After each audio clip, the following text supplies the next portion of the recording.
Hello everyone. In this video, we are going to discuss about dynamics of rotational motion about a fixed axis and work done by a torque. We have already discussed about the kinematics of rotational motion about a fixed axis in our previous video. I will provide the link in the description box. If you want, you can watch that. See, when we consider the rotational motion about a fixed axis, since the axis is fixed, only those components of torques which are along the direction of the fixed axis need to be considered, because only these components can cause the body to rotate about that axis. For example, you consider a body here, okay, a pen here. Alright, so you can just imagine this paper, the plane of the paper as the xy plane. So the body lies in the xy plane. Okay, then you can imagine an axis like this which is perpendicular to this plane. This axis is actually the z axis. So imagine an axis passing through this body and perpendicular to the plane of the body. That axis is actually the z axis. Okay, that is along this direction, the upward direction, like that.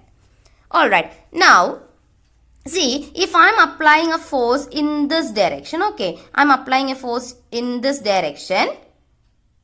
That is, a force is along this direction. If you are taking this as the x direction, this as the y direction, then this will be the z direction. So if I am applying a force along the y axis, okay, in this direction, so what will be the direction of torque here? There is an z axis passing through the, you just imagine there is an z axis passing through the center of this pen. Okay, it is vertical, it is perpendicular to the plane of this paper, like that. So when we apply a force along this direction, and when there is another force along this direction, what happens? It will rotate like this, okay, about the z axis. We have an z axis here, so it will rotate like this about the z axis. Okay, why? Because you see the forces along this direction. If you are taking this as the point where the z axis pass through this body, then from there to here we can consider vector r. So torque is equal to vector r cross vector f. Now I hope you remember that expression. Torque is equal to vector r cross vector f, which you have already discussed. So vector r is along this direction, vector f is along this direction. So what about the direction of torque? It will be in the upward direction, that is, it will be along the z direction. The torque will be along the z direction and the body will rotate like this about the z axis. Okay, now a component of the torque perpendicular to the axis of rotation will tend to turn the axis from its position. Now the body, it is rotating about the z axis like this. Okay, and the torque is also along the z axis. Now if you have a component of the torque perpendicular to the z axis or perpendicular to the axis of rotation, then that will actually turn the axis of rotation from its position. For example, you just imagine we have z axis here. Then if there is a force acting in this direction, okay, from here to here.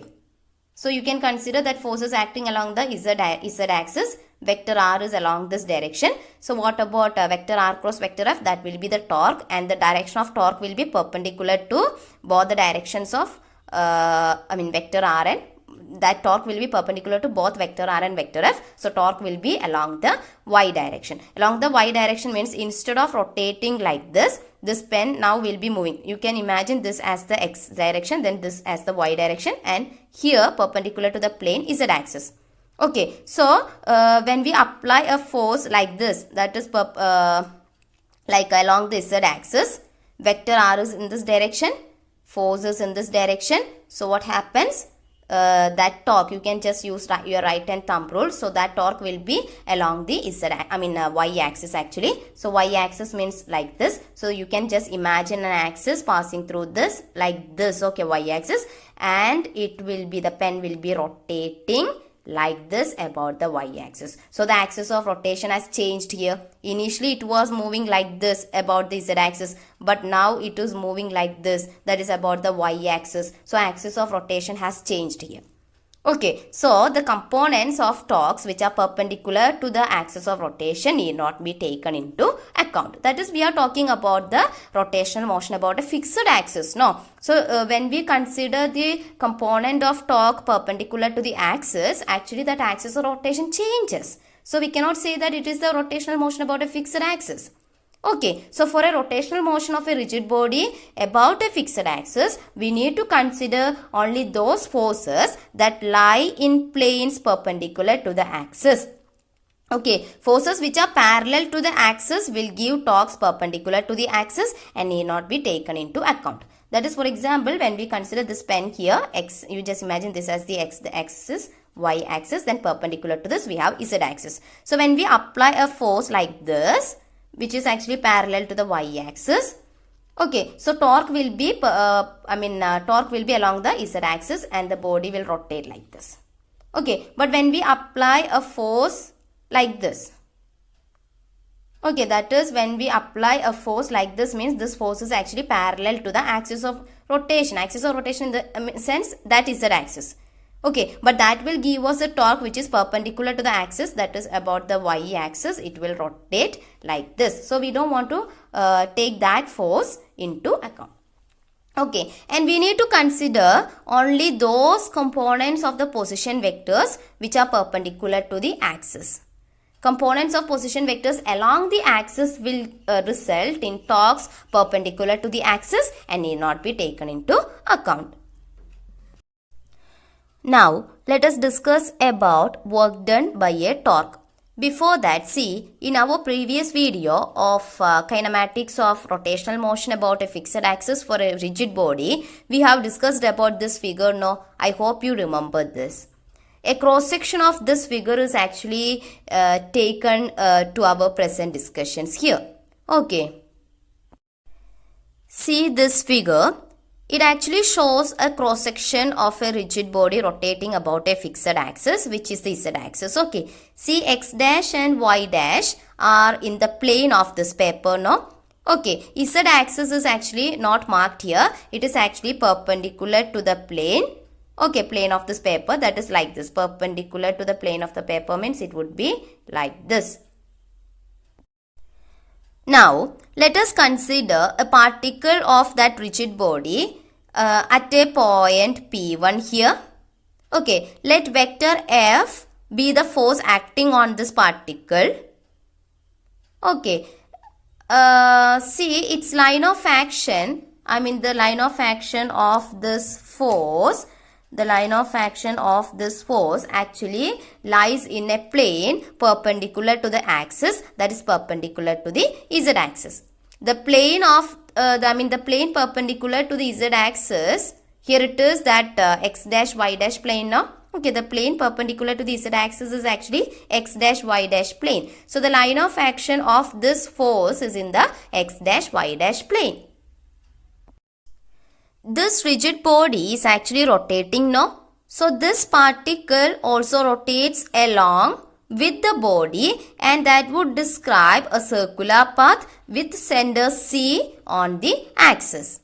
Okay, let the radius of the circular path, that is actually CP1, that radius be R1. So here CP1 is equal to R1. I am taking this as equation number 1, that is CP1 equal to R1. I am taking this as equation number 1. Okay, now let this angle be theta. Okay, I am considering this angle as theta. Now, let in some time delta t, this point has moved, or the particle at this point P1 has moved from this position to another new position. So let that new position be P1 dash. Okay, this new position is P1 dash. Alright, let the corresponding displacement, angular displacement be d theta. Okay, that is d theta is the angular displacement of this particle. Okay, now let the linear displacement, that is this displacement, the linear displacement of the particle be ds1. Okay, this linear displacement be ds1. Okay, then by using angle is equal to arc by radius, see here angle d theta is equal to, arc can be considered as ds1. Arc length is ds1.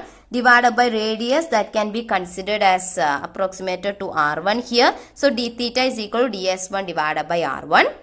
Okay, then from this we can write ds1 is equal to r1 into d theta. No, I am taking this as equation number 2. Okay, so the magnitude of displacement ds1 is what? r1 into d theta. Now, what about the direction of this linear displacement ds1? It is the magnitude r1 into d theta is the magnitude of this displacement ds1. What about its direction? Its direction will be this black colored one. Okay, black colored dotted one. Its direction will be along the tangent drawn at this point P1 to the circular path. So, this black colored one actually gives us the direction of this ds1. Okay, it actually gives us the direction of this displacement ds1. Alright. Now, when we consider, you just just see, we can approximate this part to a triangle, no? A triangle P1C P dash. Okay, so when we consider this as a triangle, this angle d theta is what? It is the angle d theta, it is the angle P1C P dash, no? So, angle d theta is equal to angle P1C P1 dash. Okay, now what about the work done by this force vector F1 on the particle for a small displacement ds1? We have the expression for the work done as work done dw, I am taking it as dw1 is equal to vector F1 dot vector ds1. We have this general formula, no? Work done W is equal to vector F dot vector S. It is a dot or scalar product of force and displacement vector. So here we are considering a small displacement, that is why vector ds1 here. So corresponding to that, the work done will also be a small one. So dw1. Okay, so dw1 is equal to vector F1 dot vector ds1. This is actually the work done. dw1 is the work done by the force vector F1 on the particle for a small displacement ds1. Okay, so this can be, this can be written as what? F1 into ds1 into cos of angle between vector F1 and vector ds1, no? Okay, so let this angle, that is the angle between vector F1 and vector ds1, let this angle be phi 1. Okay, so we can write here this angle as cos phi 1. Okay, now let this angle, that is this angle, which is the angle between this radius vector and the force vector F1, let this angle be alpha 1. So you see this expression becomes dw1 is equal to f1 into ds1 into cos phi 1, no? See, this is actually a tangent drawn at this point and this is actually a radius vector extended here. So this angle would be the angle between this one and this one, that would be 90, no?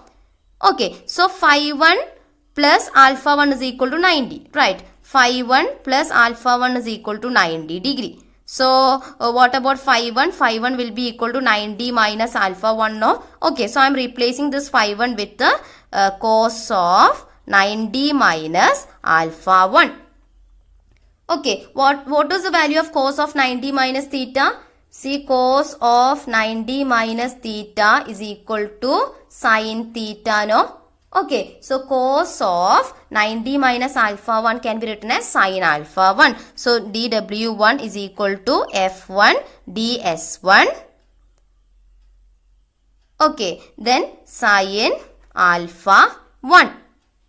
Alright, now you see, here we have, from equation 2 we have ds1 is equal to r1 d theta. So, I am substituting that value here. So, we will get work done dw1 is equal to f1 into ds1, that is equal to r1 d theta, then into sin alpha 1.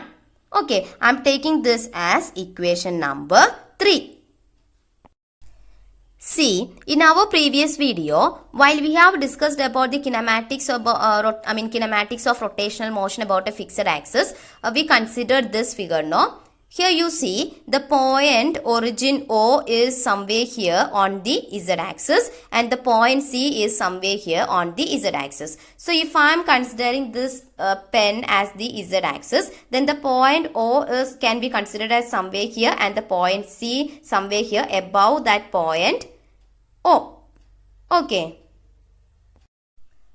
So you see here if I am considering this pen as the z-axis, so that will be somewhere here, and the point C actually the point O is below that point C that I cannot show here because C is already marked here. So if you are considering this as the z-axis, then you just imagine that point O is somewhere here and the point C is somewhere here.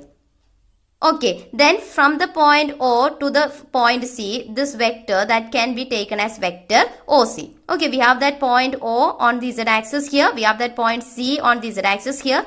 So from the point O to this point C, that vector can be considered as vector OC. Okay, so I am considering that vector as vector OC.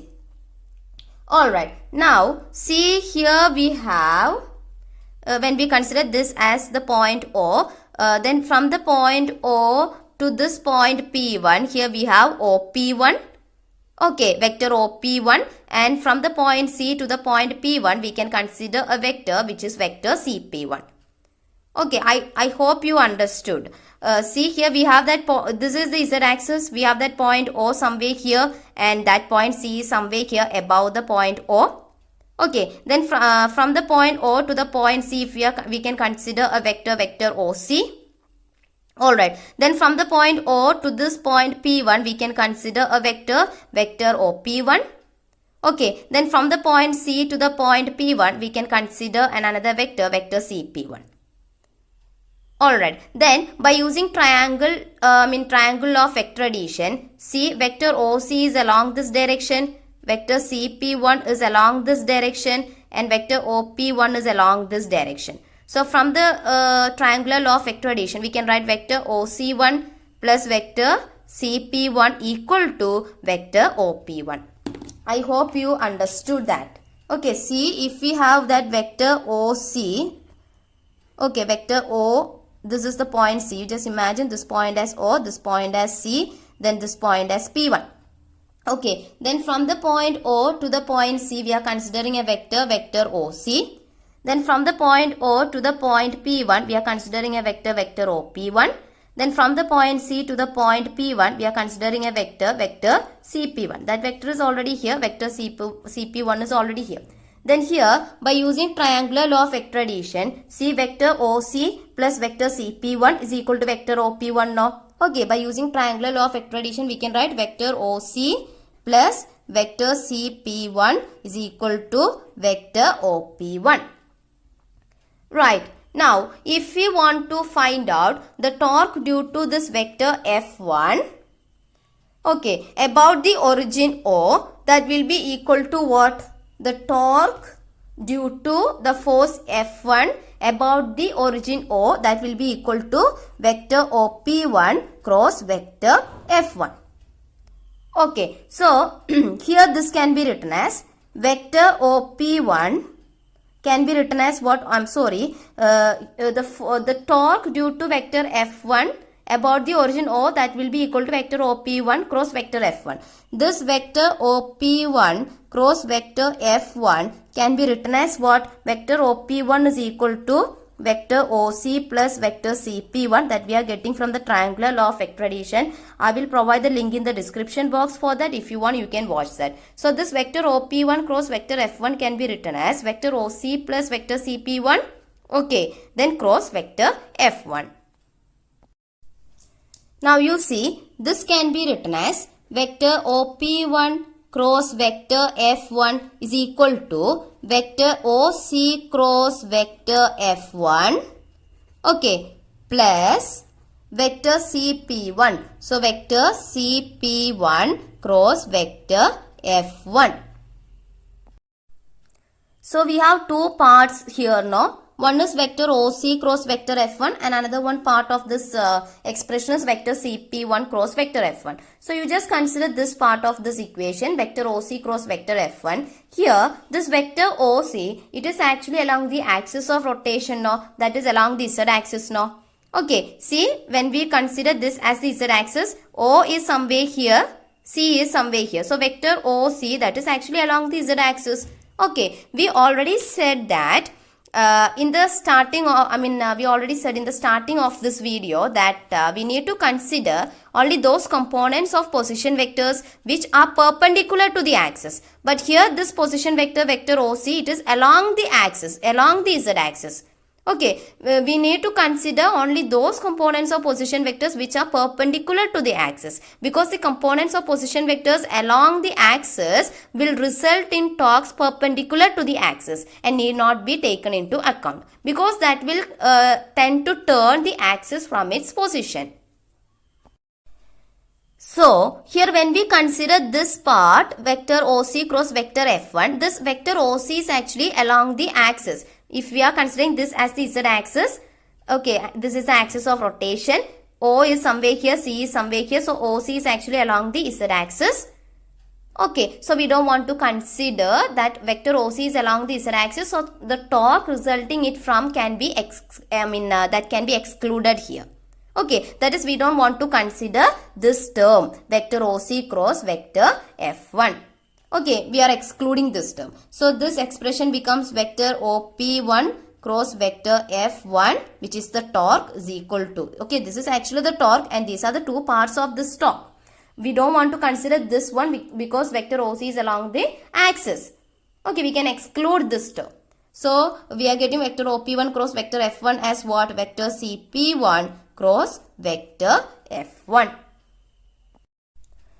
This vector OP1 cross vector F1 is what? It is actually the torque due to vector F1, no? So, I am just taking this vector OP1 cross vector F1 as vector TOR1. Okay, the torque due to vector F1. So, this can be written as what? Vector CP1 cross vector F1.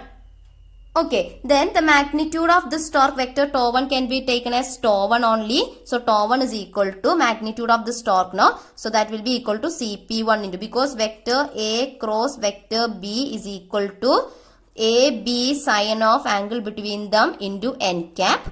Okay, because vector product is a vector quantity. So, AB sine theta is the magnitude and n cap actually gives us the direction. So, magnitude of vector product is actually, vector A cross B is actually AB sine theta. Similarly, here the magnitude of vector CP1 cross vector F1 or magnitude of torque, that will be equal to CP1 into F1 into sine of angle between the CP1 and vector CP1 and vector F1.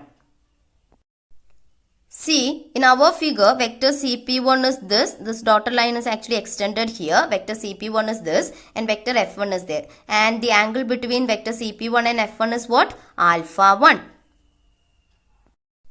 So, here we can write the angle as alpha 1. That is, we are getting the magnitude of the torque as TOR1 is equal to, what is this CP1?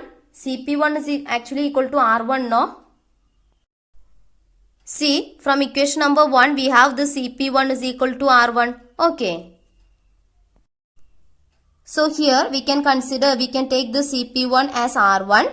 Okay, into F1, then sine alpha 1. So, TOR1 is equal to R1 F1 sine alpha 1 and I am taking this as equation number 4. Okay, now you just see from equation number 3 we have dW1 is equal to F1 R1 d theta sine alpha 1 from equation number 3. Now from equation number 4 we have R1 F1 sine alpha 1 as TOR1. That is R1 F1 sine alpha 1 can be replaced by what? TOR1. So we can write the work done dW1 is equal to TOR1 into d theta. I am taking this as equation number 5. Okay, here we have considered only one force vector F1 acting on the body. There can be many number of forces acting on the body on different particles like vector F2, vector F3, etc. Let us denote the magnitudes of the torques due to these different forces vector F2, vector F3 etc. as τ2, τ3, τ4 etc. Okay, so equation 5 actually gives us the work done by the force vector F1 only. When we consider many such forces vector F2, vector F3 etc. then the total work done on the body will be the sum of work done by each of these forces vector F2, vector F3 etc. That is, let the work done by this force vector F2 be dW2. So dW2 is equal to what? dW1 is equal to τ1 d theta. So dW2 will be equal to τ2 d theta. Okay, similarly the work done by the force vector F3 can be written as dW3. So dW3 is equal to τ3 into d theta. Alright. So the total work done, that is dW, can be written as dW1 for the small displacement. No? So dW1 plus dW2 plus dW3, okay, plus etc. Alright, that is dW is equal to, what is dW1? τ1 into d theta. So τ1 into d theta plus dW2, dW2 is τ2 into d theta plus dW3, that is τ3 into d theta plus etc. Alright, that is we can write dW is equal to, d theta is common in all the terms now. So we can take it outside so that we have τ1 plus τ2 plus τ3 plus etc. into d theta. Okay, and I am taking this as equation number 6. See, when we consider a rigid body, there can be so many number of particles in it. Okay, and these torques τ1, τ2, τ3 etc. act on different particles. But the angular displacement d theta is the same for all the particles. That is why we have taken d theta outside here. And see, here we have taken simply the algebraic sum of the magnitudes of torques τ1, τ2, τ3 etc. That is τ1 plus τ2 plus τ3 plus etc. Why? Because all the torques are considered here are parallel to the fixed axis of rotation. No? So we just added all this. We haven't taken the vector sum because all the torques are parallel to the fixed axis. So we just added all these torques. Okay, so these torques, the sum of these torques, that is τ1 plus τ2 plus τ3 plus etc. gives us the total torque τ. So we can write dW is equal to τ into, because τ1 plus τ2 plus τ3 plus etc. gives us the total torque. No? So that total torque is τ here. So τ into d theta. Okay, so we are getting dW is equal to τ into d theta, and I am taking this as equation number 7. This expression this is actually the expression for the work done by the total external torque τ, which acts on the body which is rotating about a fixed axis. For linear or translational motion, we have the expression for the work done as dW is equal to force into displacement like F into ds. I am taking this as equation number 8. You just compare this equation number 7 and equation number 8. Just compare these two. For linear motion, here we have force, and for rotational motion, here we have the rotating effect of force or the rotational analog of force, that is torque. Okay, and here we have the linear displacement ds, but here we have the angular displacement d theta. See, here we have this equation 7 as dW is equal to τ into d theta. Now, I am dividing both the sides of this equation number 7 by dt. So that gives us dW by dt is equal to τ into d theta divided by dt. Okay, I just divided both the sides of this equation by dt. See, what is dW by dt? Rate of change of work done. It is actually work done. It is actually the power, no? Okay, it is actually the instantaneous power. So instantaneous power P is equal to τ into, what is d theta by dt? Rate of change of angular displacement. That is actually the angular velocity, no? So omega. D theta by dt is actually omega. So we got one expression for the powers for rotational motion as P is equal to τ omega, and I am taking this as equation number 9 here. Alright, see, the expression for power in the case of linear motion is power P is equal to F into V, no? Okay, that is, see here we have power P is equal to work done divided by time. Work done can be written as force into displacement divided by time. Displacement divided by time can be taken as velocity. So F into V. So P is equal to FV. Okay, I am taking this as equation number 10. Okay, so this is actually equation number 9 gives us the expression for power in the case of rotational motion about a fixed axis, and this is actually the expression for power in the case of linear motion, equation number 10. So you just compare these two. Here we have force and here we have the rotating effect of force, that is torque. Here we have the velocity V and here we have the angular velocity omega. Okay, now for a perfectly rigid body, there is no internal motion. The work done by the external torques is not getting dissipated and it goes on to increase the kinetic energy of the body. And the rate at which the work is done on the body will be equal to the rate at which the kinetic energy increases. So from equation number 7, we have d omega is equal to tau into d theta. The rate at which the work is done on the body, that is actually equal to dw divided by dt. Okay, that is equal to tau into d theta divided by dt. Okay, this is equal to tau into d theta divided by dt, that is angular velocity, rate of change of angular displacement, that is equal to angular velocity tau omega. Okay, so we are getting one expression that dw by dt is equal to tau omega. Alright, in our previous video, while we have discussed about the moment of inertia, we got an expression for the kinetic energy for rotational motion about a fixed axis as k is equal to half I omega square. I am taking this as equation number 11. I hope you remember this equation. Otherwise, I will provide the link in the description box. If you want, you can watch that. So, from this equation, the rate at which the kinetic energy changes or the rate at which the kinetic energy increases or the rate of increase of kinetic energy can be written as dk divided by dt. So, dk divided by dt is equal to what? d by dt of what? K is what? Half I omega square or I omega square divided by 2. Okay, I is actually the moment of inertia. We assume that I does not change with the time. That is, I moment of inertia is a constant. That it means that the mass of the body does not change.